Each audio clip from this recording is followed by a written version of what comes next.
اعوذ باللہ من الشیطان الرجیم بسم اللہ الرحمن الرحیم۔ آج ہم جس شخصیت کے بارے میں پڑھیں گے وہ ہے نور الدین زنگی۔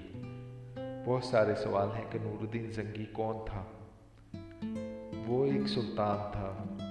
ایک رات سلطان نور الدین زنگی رحمۃ اللہ علیہ نے عشاء کی نماز پڑھی اور سو گئے کہ اچانک اٹھ بیٹھے اور نم آنکھوں سے فرمانے لگے کہ میرے ہوتے ہوئے میرے آقا دو عالم کو کون ستا رہا ہے۔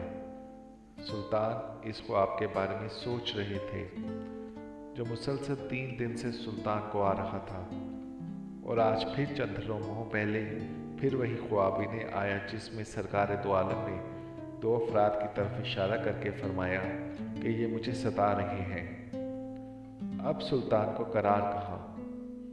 انہوں نے چند ساتھی اور سپاہی لے کر دمشق سے مدینہ جانے کا ارادہ فرمایا۔ اس وقت دمشق سے مدینہ کا راستہ 20 یا 25 دن کا تھا، مگر سلطان نے بغیر آرام کیے یہ راستہ 16 دن میں طے کیا۔ جسے حضور بلائے وہ آرام کیسے کر سکتا ہے؟ مدینہ پہنچ کر آپ نے مدینہ آنے اور جانے کے تمام راستے بند کروائے اور تمام خاص و عام کو اپنے ساتھ کھانے پر بلایا۔ اب لوگ آ رہے تھے، آپ ہر چہرہ دیکھتے مگر آپ کو وہ 2 چہرے نظر نہ آئے۔ اب سلطان کو فکر لاحق ہوئی اور آپ نے مدینہ کے حاکم سے فرمایا کہ کیا کوئی ایسا ہے جو اس دعوت میں شریک نہیں؟ جواب ملا کہ مدینہ میں رہنے والوں میں سے تو کوئی نہیں، مگر 2 مغربی زائرین ہیں جو روضہ رسول کے قریب ایک مکان میں رہتے ہیں، تمام دن عبادت کرتے ہیں اور شام کو جنت البقیع میں لوگوں کو پانی پلایا کرتے ہیں، جو عرصہ دراز سے مدینہ میں مقیم ہیں۔ سلطان نے ان سے ملنے کی خواہش ظاہر کی۔ دونوں زائرین اپنے آپ کو بہت عبادت گزار ظاہر کرتے۔ ان کے گھر میں تھا ہی کیا، ایک چٹائی اور 2-4 ضرورت کی اشیاء کہ یکدم سلطان کو چٹائی کے نیچے کا فرش لرزتا محسوس ہوا۔ آپ نے چٹائی ہٹا کے دیکھا تو وہاں ایک سرنگ تھی۔ سلطان نے اپنے ایک سپاہی کو سرنگ میں اترنے کا حکم دیا۔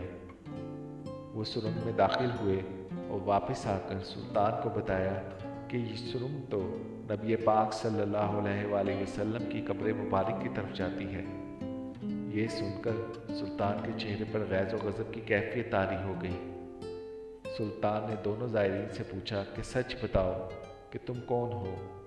حیل و حجت کے بعد انہوں نے بتایا کہ وہ یہودی ہیں اور اپنے قوم کی طرف سے تمہارے پیغمبر یعنی سردار 2 جہاں کے جسم اقدس کو چوری کرنے پر مامور کیے گئے ہیں۔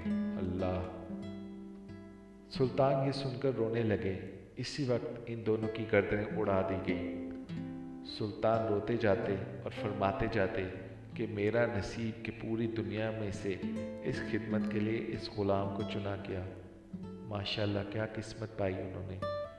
اس ناپاک سازش کے بعد ضروری تھا کہ ایسی تمام سازشوں کا ہمیشہ کے لیے خاتمہ کیا جائے۔ سلطان نے مومار بلائے اور قبر اقدس کے چاروں طرف خندق کھودنے کا حکم دے دیا، یہاں تک کہ پانی نکل آئے۔ سلطان کے حکم سے اس خندق میں پگھلا ہوا سیسا بھر دیا گیا۔ بعض کے نزدیک سلطان کو سرنگ میں داخل ہو کر قبر انور پر حاضر ہو کر قدمین شریفین کو چومنے کی سعادت بھی نصیب ہوئی۔ ماشاءاللہ کاش کہ ہم بھی اتنے ہی خوش نصیب ہوتے۔